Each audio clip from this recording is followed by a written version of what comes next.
मोदी जी कल मुझे संगम में घूमते हुए नजर आए थे। संगम में क्रूज में बैठे हुए थे, गंगा शायद नहाने गए थे। गंगा नहा के वापस आ गए और फिर से वो अपने पाप धो के पिछले जो के वापस आ गए और नए पाप उन्होंने शुरू कर दिए। पाप उनके कौन से हैं? झूठ बोलना। संसद में आते ही उन्होंने फिर से झूठ बोलना शुरू कर दिया। अभी मैं थोड़ी देर पहले भी उनकी चीज़ें देख रहा था, सुन रहा था, वो क्या क्या कह रहे थे। नमस्कार, आप देख रहे हैं फोरम 4। मैं हूं प्रभात और अभी संसद में भाषण चल रहा है मोदी जी का और जिस तरीके से संविधान को लेकर के बहस चल रही है, उसके बाद प्रधानमंत्री मोदी बोल रहे हैं और इस बार वे फिर से परिवारवाद को लेकर के, कांग्रेस के परिवारवाद और कांग्रेस के प्रधानमंत्रियों की सूची को देखते हुए कि नेहरू से लेकर के राहुल गांधी तक जो भी उनके परिवार में आया, किस तरीके से संविधान का अपमान किया, उसी पर वो बोलते हुए नज़र आ रहे हैं एक बार फिर से। तो हमारे साथ इस मुद्दे पर बात करने के लिए हैं शर्मा जी। बात करेंगे किस तरीके से सर देखते हैं कि प्रधानमंत्री मोदी फिर से विपक्ष पर कड़ा प्रहार करते हुए देखे जा रहे हैं और परिवारवाद, संविधान पर कुठाराघात, इन सब तमाम विषयों को लेकर। मोदी जी कल मुझे संगम में घूमते हुए नजर आए थे। संगम में क्रूज में बैठे हुए थे, गंगा शायद नहाने गए थे। गंगा नहा के वापस आ गए और फिर से वो अपने पाप धो के पिछले जो के वापस आ गए और नए पाप उन्होंने शुरू कर दिए। पाप उनके कौन से हैं? झूठ बोलना। संसद में आते ही उन्होंने फिर से झूठ बोलना शुरू कर दिया। अभी मैं थोड़ी देर पहले भी उनकी चीज़ें देख रहा था, सुन रहा था, वो क्या क्या कह रहे थे और क्या क्या उन्होंने कहा है। आप उनको सुबह से शाम तक उठा के देख लीजिए, झूठ का पुलिंदा है, उसके अलावा कुछ नहीं है। उन्होंने बात अभी पीछे करी, अभिव्यक्ति की स्वतंत्रता पे पाबंदी लगाई गई, लेकिन उन्होंने डिटेल नहीं दी कि कौन सी अभिव्यक्ति की स्वतंत्रता पे पाबंदी लगाई गई थी। उस वक्त जो पाबंदी लगाई थी कि किस किस्म की अभिव्यक्ति पे पाबंदी लगाई गई थी। वो पाबंदी जो लगाई गई थी जब मद्रास प्रेसिडेंसी हुआ करती थी उस टाइम में 1950 में, तो उसमें जो है कम्युनिस्ट जो थे उनका कत्लेआम करा गया था और उसको अखबार वालों ने सही ठहराया था। उस अभिव्यक्ति की आज़ादी पे उन्होंने अंकुश लगाया था। और उस वक्त जो पश्चिम बंगाल था, पश्चिम बंगाल में जो है घुसपैठियों की आमद हुई थी, उस घुसपैठ को जो है प्रेस वालों ने सही ठहराया था, प्रेस वालों ने, और सरकार के ऊपर आलोचना खड़ी करी गई थी। सरकार के ऊपर सवाल खड़े करे थे कि सरकार इस मसले पर मौन क्यों है, और सरकार की उन्होंने आलोचना करी। जबकि घुसपैठ हुई थी, घुसपैठ को प्रेस वाले सही ठहरा रहे थे और सरकार उसे गलत ठहरा रही थी, लेकिन उन्होंने करा क्या? इसका उल्टा। आज उन्होंने सिर्फ एक लाइन तो बोल दी, अभिव्यक्ति की आज़ादी पे प्रतिबंध लगाया, लेकिन उन्होंने ये नहीं डिटेल बताई कि किस किस्म की अभिव्यक्ति की आज़ादी पे प्रतिबंध लगाया। उन्होंने प्रतिबंध लगाया कि राज्यों को हमारे जो है विदेशी संबंधों के ऊपर, जो हमारे मित्र राष्ट्र हैं उनके ऊपर नहीं बोलना चाहिए, उनकी आलोचना नहीं करनी चाहिए। आप अगर कोई भी राज्य मित्र राष्ट्रों की आलोचना करेगा तो क्या हमारे इंटरनेशनल संबंध सुधरेंगे या खराब होंगे? डिटेल में नहीं गए वो। अब पता है कि भक्त जो है उनका तो खासियत है, आपको मालूम ही है ना, भक्तों ने तो ये लाइन सुननी और पूरे भाग लेना, अरे देखो देखो मोदी जी ऐसा बता रहे थे, मोदी जी ने तो अभिव्यक्ति भी आज़ादी पे प्रतिबंध लगा दिया, ये कर दिया, वो कर दिया। डिटेल में कहीं नहीं जाएगा कोई भी भक्त डिटेल में। संविधान संशोधन हुआ नेहरू जी 75 बार छोड़ो, मैं आप 80 बार भी रिकमेंड करता हूँ। जब संविधान बना गया था उसी वक्त उसमें प्रावधान रखा गया था ना, देश काल और परिस्थिति जैसी भी होंगी उसके हिसाब से संविधान में संशोधन करा जाएगा। जो भी है, कुछ चीज़ें आज सही होती हैं, कुछ चीज़ें कल गलत हो जाती हैं। आपने भी तो संशोधन करके BNS लेके आए हैं, आपने क्यों संशोधन करा? फिर अगर आपको संविधान संशोधन से इतनी चिढ़ है तो आपने CRPC में संशोधन करा, IPC में संशोधन करा, अब आप लेके आए हैं ना भारतीय न्याय प्रणाली लेके आए हैं, जिसमें कितने सारे कानून आपने हटा दिए। तो फिर अगर ये सही है तो फिर वो सही क्यों नहीं था? वो सही क्यों नहीं था? आपने अभी बात करी, अभी मैं उनको एक बात और सुन रहा था कि जी आज़ादी सुप्रीम कोर्ट के पर कतर कर दिए गए। 1971 में इंदिरा गांधी जी ने सुप्रीम कोर्ट के पर कतर दिए गए कि लोकसभा में जो भी पास हो जाएगा, राज्यसभा में कानून पास हो जाएगा, बिल पास हो जाएगा, उसके ऊपर सुप्रीम कोर्ट को बोलने की आज़ादी नहीं होगी। ठीक है जी, ओके, सुप्रीम कोर्ट को आज़ादी नहीं, लेकिन फिर सुप्रीम कोर्ट का आपने फैसला क्यों बदला? अभी ये तो ताजी हालात है। 2 साल पहले आपने दिल्ली सरकार के फेवर में जो फैसला आया था, आपने पलटा या नहीं पलटा अध्यादेश लाके? संविधान की धज्जियां फिर किसने उड़ाई साहब? सुप्रीम कोर्ट के चीफ जस्टिस ऑफ इंडिया हमारे जो है उसको चुनाव आयुक्त को नियुक्ति में उनका अहम रोल हुआ करता था। चीफ जस्टिस ऑफ इंडिया, प्रधानमंत्री और एक विपक्ष के नेता, 3 लोगों का पैनल मिलकर तय करता था कि नया चुनाव आयुक्त कौन होगा। आपने उसमें संशोधन करके क्यों चेंज करा? चीफ जस्टिस को क्यों बाहर निकाला आपने? उंगली उठानी बहुत आसान है, ये 3 उंगली जो अपनी तरफ आ रही है, इन्हें भी तो देख लो आप। ये 3 उंगली जो अपनी तरफ आ रही है भी तो देख लो। पे ही संविधान नहीं लागू होता कि अब वल्लभ भाई पटेल को बनना था, बन गए नेहरू जी। फिर वही बात आती है दूरी, मतलब क्या बात करते हैं यार। मोदी जी इतने पढ़े लिखे इंसान हो गए, इतनी ऐसी बात। प्रधानमंत्री का हमारा पहला आम चुनाव कब हुआ? 1951, 25 अक्टूबर 1951 से शुरू हो के और मार्च 1952 तक चला था। लगभग 6 महीने सबसे पहला लंबा चुनाव था, आम चुनाव। 367 सीटों पर कांग्रेस ने विजय हासिल कर दी। 367 सीट विजय हासिल करने के बावजूद भी कांग्रेस ने कानून मंत्री किसको बनाया? बाबा साहब अम्बेडकर को, जबकि वो कांग्रेस में भी नहीं थे। सरदार बलदेव सिंह को बनाया रक्षा मंत्री, जबकि वो कांग्रेस में नहीं थे। श्यामा प्रसाद मुखर्जी को बनाया सिंचाई मंत्री राजा, जबकि वो कांग्रेस में नहीं थे। 3 विपक्ष के लोगों का सम्मान करा, और आप कहते हो कि उन्होंने संविधान की धज्जियां उड़ाई। कैसी बात करते हो? बार बार आप बात करते हो कि पटेल साहब को प्रधानमंत्री बनना था, पटेल साहब को अरे भाई साहब, पटेल साहब का तो देहावसानी 15 दिसंबर 1950 को हो गया था। चुनाव ही हमारे 51 में शुरू हुए हैं, तो पटेल साहब कैसे प्रधानमंत्री बन जाते, ये तो बता दीजिए। उनकी आत्मा चुनाव लड़ती, कौन चुनाव लड़ता? संशोधन करने का खून का जिक्र कर रहे हैं वो लगातार, परिवार पूरे। वो कुछ भी बोल सकते हैं साहब, उन्हें आज़ादी है, उन्हें आज़ादी है। मीडिया उनकी किसी भी बात पे उंगली नहीं उठाएगा। मैं आज आपको ये बात बता रहा हूँ, कल आप देख लेना, अगर मीडिया ने, किसी भी मीडिया ने बात उठाई हो, उन्होंने बात करा कि जी हाँ जी, जमीन उन्मूलन करने के लिए, जो जमींदारी प्रथा उन्मूलन करने के लिए वो कानून लेके आए। सबसे पहले संशोधन में कानून में जो कई सारी चीज़ें थी, उसमें एक ये महत्वपूर्ण मुद्दा था शामिल कि जमीन में जो है जमींदारी प्रथा जो है खत्म करनी है, उसके लिए उन्होंने संशोधन करा। उस वक्त हमारे देश के हालात क्या थे? हजारों एकड़ लोग जमीनें एक एक जमींदार के पास हुआ करती थी। जब उससे पहले हमारी 568 रियासतों को मिला के सरदार पटेल साहब ने एक देश बनाया, तब तो आपकी आवाज़ नहीं निकली, तब तो आप बड़े खुश हुए, अरे वाह वाह, तब आप बड़े खुश होते हो। पटेल साहब ने देखो रियासतों को मिला के एक देश कर दिया, तो नेहरू जी ने भी तो यही करा। हजारों एकड़ जमीन जमींदार लिए बैठे थे, और लोग जो जमीन के लिए तरसते थे, उनके पट्टे जो हैं जमींदार जबरदस्ती बलपूर्वक लिखवा लिया करते थे। जब उन्होंने ये बात करी, जब जमींदारी प्रथा का उन्मूलन करा, तो क्या उन्होंने संविधान में संशोधन करके गलत करा? और इतना बड़ा हमारा देश, उस वक्त ही हमारे देश की आबादी 34 करोड़ हुआ करती थी, 34 करोड़। अच्छा बड़ा हमारा 32 लाख वर्ग किलोमीटर का भूभाग हुआ करता था। मानते हैं इस बात को? कितना बड़ा देश था। तो कितनी सारी चीज़ें संविधान में आगे जोड़ी जाने वाली थी, कटने वाली थी, हटने वाली थी। तो संविधान संशोधन तो लगातार जरूरी था ही था। 35 से जोड़ दिया उन्होंने। बिल्कुल जी, बिल्कुल 35 से, हाँ 35 से जोड़ दिया, ठीक है, उन्होंने 35 से जोड़ दिया। कह रहे हैं ये तो बहुत खराब किया, 35 से जोड़ दिया था। हाँ जी, पूरा जो है काम ही किया है 370 के हटाने के चक्कर। 370 में 38 प्रावधान दिए गए थे। अनुच्छेद 370 में 38 में से 34 प्रावधान, अभी जब तक मोदी जी ने 370 हटाई थी पूरी तरह से, 34 प्रावधान ऑलरेडी हट चुके थे। रही बात 35 है की, तो 35 है तो अभी भी चल रहा है। नॉर्थ ईस्ट के राज्यों में 35 अभी भी चल रहा है या नहीं चल रहा है? वहाँ पे भी। और ये 35 की आड़ में अभी तो आप ये देखिए कि हमारा नज़दीकी जो है उत्तराखंड में भी ये भूमि सुधार कानून लागू है। आप उत्तराखंड में 200 स्क्वायर किलोमीटर से ज़मीन ज़्यादा नहीं खरीद सकते। अगर आपके एक परिवार में 200 स्क्वायर मीटर से ज़्यादा ज़मीन खरीद, कश्मीर की हालत ये ना होती जो थी। क्या हालत नहीं होती? अब तो 10 साल से आपका शासन है, अब आपने किसना जम्मू कश्मीर को सुधार दिया? हमेशा पुरानी ज़माने में जाएंगे, हमेशा पुराने ज़माने में जीते। पता नहीं, इतिहास के विद्यार्थी तो कभी रहे नहीं, लेकिन पता नहीं एक बेकार इतिहास से उन्हें कितना प्यार है। अब तो जम्मू कश्मीर की स्थिति, आपने तो कहा था मैंने 370 हटा दी है, मैंने धारा 3 तलाक हटा दी है, और मैंने उसके बाद अपनी 35 अभी हटाने की तो जारी है कोशिशें। 3 तलाक और ये जो 2-3 चीज़ें अपनी फेवर में लेते हैं। अब उसके बाद जो आप 5 साल हो गया 370 हटे हुए, अब कितना जम्मू कश्मीर में आपने काम कर दिया? पिछले लोकसभा चुनावों में आपके पास कश्मीर में कैंडिडेट नहीं मिले। भीमराव अम्बेडकर के प्रति भी वो दिखाई है कि भीमराव अम्बेडकर के लिए महू में कर दिया और स्मारक बना दिया, सारा काम बीजेपी ने किया। हाँ, सब कुछ सारा बीजेपी ने करा। आप अगर बीजेपी ने सब कुछ इतना करा है, तो बीजेपी कांग्रेस जैसी हिम्मत तो लेके आओ। मैंने अभी इस बात का जिक्र करा ना कि कांग्रेस पार्टी में नहीं थे हमारे डॉक्टर BR अम्बेडकर साहब भी, उसके बावजूद भी उन्होंने कानून मंत्री बनाया था। उन्हें अपनी शेड्यूल कास्ट फेडरेशन से उन्होंने चुनाव लड़ा था, जीते थे, और नेहरू जी ने उनकी योग्यता का सम्मान करते हुए अपने मंत्रिमंडल में जगह दी थी। आज आपकी हिम्मत है कि किसी विपक्ष के व्यक्ति को अपने मंत्रिमंडल में जगह देने की? है आप में हिम्मत? नहीं है ना। चाहे कितने भी योग्य व्यक्ति हो, आप नहीं दे सकते। विपक्ष का सम्मान करना क्या होता है, वो कांग्रेस से सीखो।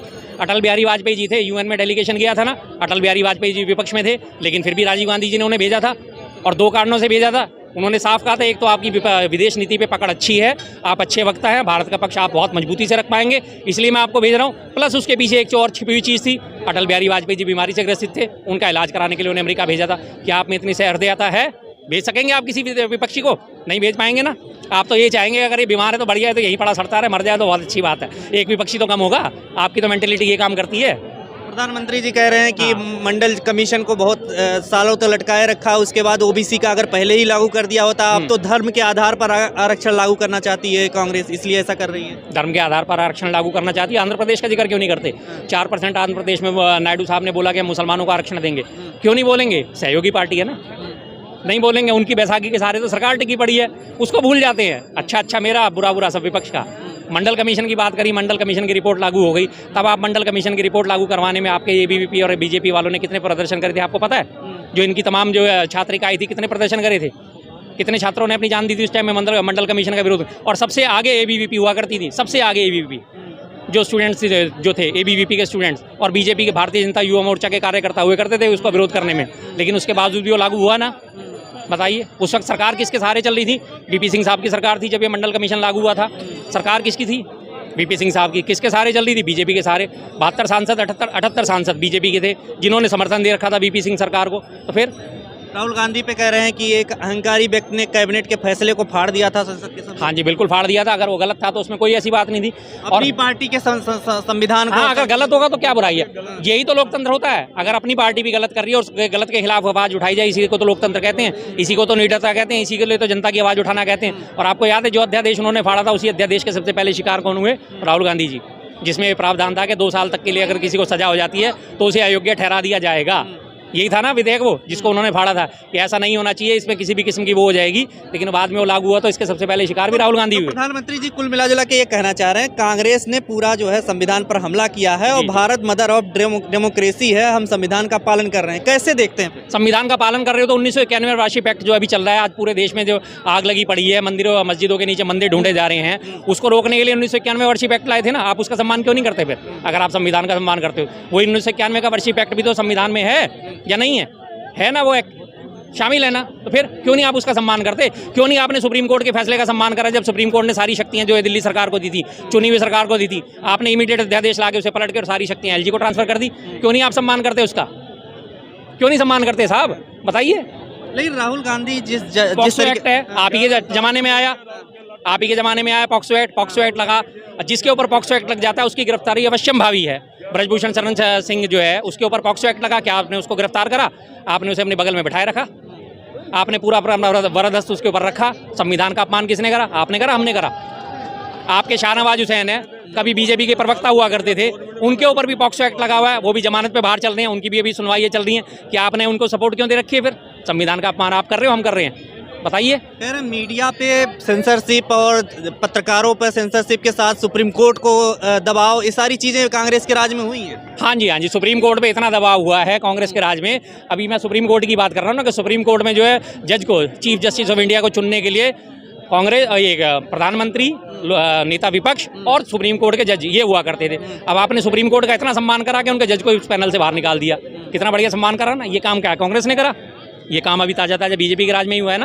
तो चीफ जस्टिस ऑफ इंडिया को उस पैनल से निकाल दिया गया जो लोग मुख्य चुनाव आयुक्त नियुक्त करती है कमेटी, निकाल दिया। कितना बढ़िया आपने सुप्रीम कोर्ट का सम्मान करा। सुप्रीम कोर्ट के आप सम्मान करते तो फिर जब दिल्ली सरकार के फेवर में फैसले दिए गए थे कि दिल्ली सरकार ही हर चीज़ के लिए उत्तरदायी है, इनकी बी और सी कैटेगरी के जो कैंडिडेट हैं, जो अपने वो होते हैं, एम्प्लॉयज़ होते हैं, उनके ट्रांसफर पोस्टिंग का अधिकार इन्हीं के पास रहना चाहिए। तो आपने क्या उसका सम्मान करा? सुप्रीम कोर्ट के ऑर्डर थे ना। कितना बढ़िया आपने सुप्रीम कोर्ट का सम्मान करा। और सुप्रीम कोर्ट ने ये टिप्पणी दी थी, सुप्रीम कोर्ट ने 1991 वार्षिक एक्ट के बारे में बोला गया था कि इसके बारे में कोई भी अब नई चीज़ दाखिल नहीं होगी, नया परिवाद दाखिल नहीं होगा। 1991 वार्षिक एक्ट का पालन करा जाएगा। आप पालन कर रहे हो? आज आप नहीं कर रहे। अब आप भर के गालियाँ देनी शुरू कर दी क्योंकि आपके फेवर में फैसले नहीं आ रहे। अभी फिलहाल तो 4 हफ्ते की अंतरिम रोक लगी है। अब आप उसका पालन करोगे? नहीं करा आपने तो पालन। अभी 13 दिसंबर कल की सुनवाई थी इलाहाबाद हाई कोर्ट में, या यूपी की एक मस्जिद के बारे में कि अवैध निर्माण इसमें हुआ है। 13 दिसंबर का स्टे आया हुआ है, 13 दिसंबर की सुनवाई है, तब तक स्टे था। उसके बावजूद भी आपने कोर्ट को डिनाई करते हुए उसके ऊपर बुलडोजर चला दिया। कितना संविधान का आप सम्मान कर रहे हो ना साहब। राहुल गांधी जिस तरीके से आक्रामक थे, बात कर रहे थे, एकलव्य की बात कर रहे थे, अंगूठा काटने की, संविधान और मनुस्मृति लेकर के आए थे। अब उसके अपोजिट जिस तरीके से प्रधानमंत्री ने पूरे दावे अपने किए हैं, कैसा लगता है? जनता में क्या संदेश जा रहा है? देखिए, जनता जो है वो तो अगर इन चीज़ों को ध्यान से देखेगी, समझेगी तो उन्हें समझ में आ जाएगी ये तो हवा हवाई है। एक पहले हमारी श्रीदेवी हुआ करती थी मिस हवा हवाई, अब वो मिस हवा हवाई तो खैर वो हवा हो गई है बेचारी। अब हमारे नए हवा हवाई आ गए हैं। सारी बातें आप इनकी सोच लीजिए, एक बार इनका भाषण ध्यान से सुन लीजिए, आपको पता चल जाएगा कहना क्या जा रहे हैं और कहना नहीं क्या जा रहे हैं। अब बार बार वही बिल्कुल भक्तों की तरह, छोटे छोटे जो बिल्कुल व्हाट्सएप यूनिवर्सिटी के भक्त होते हैं ना, उनकी तरह प्रधानमंत्री बात कर रहे हैं कि पटेल साहब को पहला प्रधानमंत्री नहीं बनने दिया। देश की एकता के लिए article 370, GST, health card, ration card, ये सब देश की एकता के लिए काम किए जा रहे हैं। बिल्कुल जी, देश की एकता के लिए काम करा जा रहा है। जीएसटी कलेक्शन की जो बात हुई थी, जीएसटी का स्लैब अभी भी आप देख लीजिए। अगर आप सोना और हीरा खरीदने जाते हैं तो उस पर 3% आपको जीएसटी देना है। महंगी धातु है, 80,000 रुपये प्रति 10 ग्राम है सोना, उस पर आपको जीएसटी देना मात्र 3%।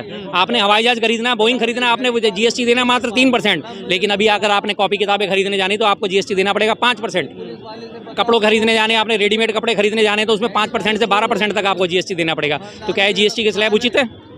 क्या है जीएसटी के स्लैब उचित है? आपने घर में अपने एक ट्यूबलाइट लगानी है, इलेक्ट्रिकल आइटम में आप एक बाजार से सिर्फ एक ट्यूबलाइट लेने जाओगे 40 रुपये की, उसके ऊपर आपको 18% का जीएसटी देना पड़ेगा। क्या ये स्लैब सही है? रोज़मर्रा की जितनी भी हम ज़रूरतें इस्तेमाल कर रहे हैं, ज़रूरत की चीज़ें इस्तेमाल कर रहे हैं, उन पे सब पे 18% ऑन एन एवरेज जीएसटी लगा हुआ है। क्या ये जायज़ होना चाहिए? जो महंगी चीज़ें हैं, जो लग्जरी आइटम है, उन पे तो 3% लगा रखा है, लेकिन जो रोज़मर्रा की चीज़ें, आम जनता की चीज़ें, उन पे आपने 18%, 28% GST लगा रखा है। और अभी और स्लैब बढ़ाने हैं, अभी 35% करने जा रहे हैं। 35% बात कही थी प्रियंका गांधी ने कि नेहरू की बात छोड़िए, आपने क्या किया। बिल्कुल जेन्युइन लेकिन बात है। आज जो है बात तो पूरी यही हो रही है कि उन्होंने बता रहे हैं कि हमने क्या किया और क्या बताया अभी तक उन्होंने, मैं आप ही से जानना चाहता हूँ। आप भी बताया कि उन्होंने ये नहीं किया, इसका मतलब ये कर रहे हैं। हाँ, नहीं क्या कर दिया उन्होंने कि हमने क्या नहीं करा था और उन्होंने क्या कर दिया। संविधान बचा रहे हैं। हाँ, संविधान है तो मैं कहता हूँ ना, संविधान कैसे बचा रहे हैं आप। सुबह सुबह संविधान की प्रति लेके आंखों से लगाते हैं, मैं संविधान का सम्मान करता हूँ, और दोपहर का ऑर्डर जारी हो जाता है। वर्शिप एक्ट, कौन सा वर्शिप एक्ट, कैसा वर्शिप एक्ट, कोई संविधान हमारे लिए मायने नहीं रखता। दोपहर का ऑर्डर जारी हो जाता है, फूलमाला लेके स्वागत कराया जाता है बलात्कारियों का। कौन सा संविधान, कैसा संविधान।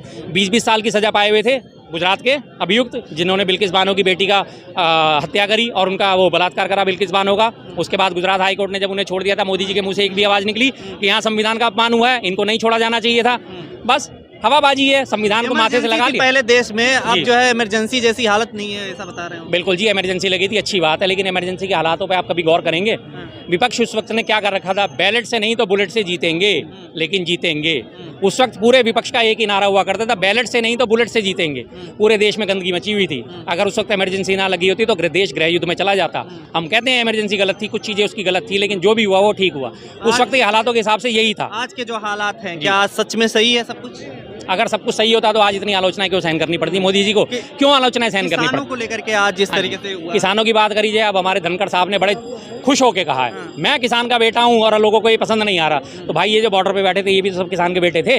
इनके फेवर में आपने क्या बोला, एक शब्द निकला हमारे धनखड़ साहब के मुंह से उनके लिए? जो किसान हमारे यहाँ 700 किसान शहीद हो गए, 1 साल तक धरने पे बैठे रहे और चले गए। 700 किसान आंधी पानी बरसात में बैठे रहे, गर्मी में बैठे रहे, और उसके बाद उनकी मृत्यु हो गई यहाँ बैठे बैठे। उस पर 700 किसान मारे गए। क्या बोला उन्होंने? एक शब्द भी कहा उनके बारे में? अपने बारे में आई कि अगर आपको चमचा कह दिया, अगर आपको झुकने के लिए आपके खिलाफ महाभियोग का प्रस्ताव आ गया है, तो आपको चिंता होगी मैं किसान का बेटा हूँ, किसान के बेटा को दबाया जा रहा है। क्या इससे पहले किसान के बेटे जो थे उन्होंने सत्ता नहीं संभाली? चौधरी चरण सिंह भी हमारे किसान के बेटे ही तो थे। प्रधानमंत्री बने या नहीं बने? बने थे ना। फिर वो तो प्रधानमंत्री बने, उन्होंने तो कभी नहीं कहा कि मैं किसान का बेटा हूँ, मेरे साथ रहम करो। ये अपने आप नए किसान के बेटे आ गए कि इनके ऊपर महाभियोग आ गया तो मैं किसान का बेटा हो गया। अब जब किसान वहाँ पे बैठे हैं, उनके लिए आवाज़ इनकी निकली नहीं है। वाह भाई वाह, कितनी बढ़िया दोगली बात है। के लिए भी कहा कि मनमोहन सिंह ने बोला था कि पार्टी जो है पार्टी की ही चलती है, ऐसा कुछ। पार्टी की ही चलती है, मतलब पार्टी ऊपर है। नहीं, पार्टी ऊपर है। जब पार्टी में आपका जो शासन चल रहा है, जिस पार्टी को जनता ने चुन के भेजा है, तो जाहिर सी बात है उसमें आत्ममंथन होगा। जो लोग डिस्कस करेंगे वही चीज़ें तो लाई जाएंगी ना। पार्टी में पार्टी वालों की क्यों नहीं? आज आपकी पार्टी में क्या पार्टी नहीं चल रही? आज आपकी पार्टी में एक भी फैसला आपके बिना हो जाता है क्या? जेपी नड्डा आज तक अभी तक अस्थायी अध्यक्ष के तौर पे काम कर रहे हैं। क्या आपकी पार्टी में चुनाव हुए? आप लोकतंत्र की सुबह शाम दुहाई देते हो। अपने घर में ही झांक लो, और छोड़ो सारे देश को छोड़ो, आप अपने घर में झांक लो। आपके अध्यक्ष का चुनाव क्या अभी तक लोकतांत्रिक तरीके से हुआ है? अभी तक आपके टेम्परेरी अध्यक्ष ही काम कर रहे हैं ना जेपी नड्डा। क्या आपको पूर्णकालिक अध्यक्ष आपने अभी तक चुना है? हमारी कांग्रेस पार्टी पे आप आरोप लगाते, कांग्रेस पार्टी ने तो बाकायदा फॉर्म भरवा के खड़गे साहब को चुना। आपने चुना अपना अध्यक्ष? अभी तक अध्यक्ष जी के तौर पे जो जेपी नड्डा साहब काम कर रहे हैं, टेम्परेरी है ना, वो अंतरिम अध्यक्ष है ना, वो कार्यकारी अध्यक्ष है ना। वो लगाते हैं कि प्रधानमंत्री मोदी का भाषण जो है पूरी तरीके से तार्किक नहीं है और झूठ है। भाई उनके बारे में तो पहले ये बात फेमस हो चुकी है, जब उन्होंने कहा था मैं बायोलॉजिकल नहीं हूँ, तो वो बायोलॉजिकल भी नहीं है और नॉन लॉजिकल भी नहीं है। वो दोनों चीज़ें उनके साथ आया है। बायोलॉजिकल तो हो सकते हैं, हर कोई बायोलॉजिकल ही होता है, लेकिन वो लॉजिकल कहीं से भी नहीं है। अब उन्होंने वही उल्टा सीधा घुमा फिरा के आज मीडिया को मसाला दे दिया कि उन्होंने जो है अभिव्यक्ति की स्वतंत्रता पे अंकुश लगाया, लेकिन डिटेल कोई नहीं देगा। कल मैं गारंटी से आपको कहता हूँ, कहीं भी अगर आपको किसी भी टीवी चैनल में, किसी भी डिबेट में अगर इसकी डिटेल मिल जाए कि किस किस्म की अभिव्यक्ति पे उन्होंने आज अंकुश लगाया था, वो एक भी चैनल आपको इस बारे में डिटेल देता हुआ नजर नहीं आएगा। वो सिर्फ यही चलाएंगे अभिव्यक्ति की आज़ादी पे अंकुश लगाया, अभिव्यक्ति की आज़ादी पे अंकुश लगाया। लेकिन इसके पीछे छुपे हुए जो कारण है, मद्रास का जो कारण था, मद्रास और जो बंगाल में घुसपैठ का जो कारण था, उस पर वो कोई भी अगर एक भी बंदा क्लैरिफिकेशन दे दे तो आप फिर मुझसे कल बात करना। खबरों में बने रहने के लिए फोरम 4 को सब्सक्राइब करें और नोटिफिकेशन पाने के लिए बेल आइकन दबाएं।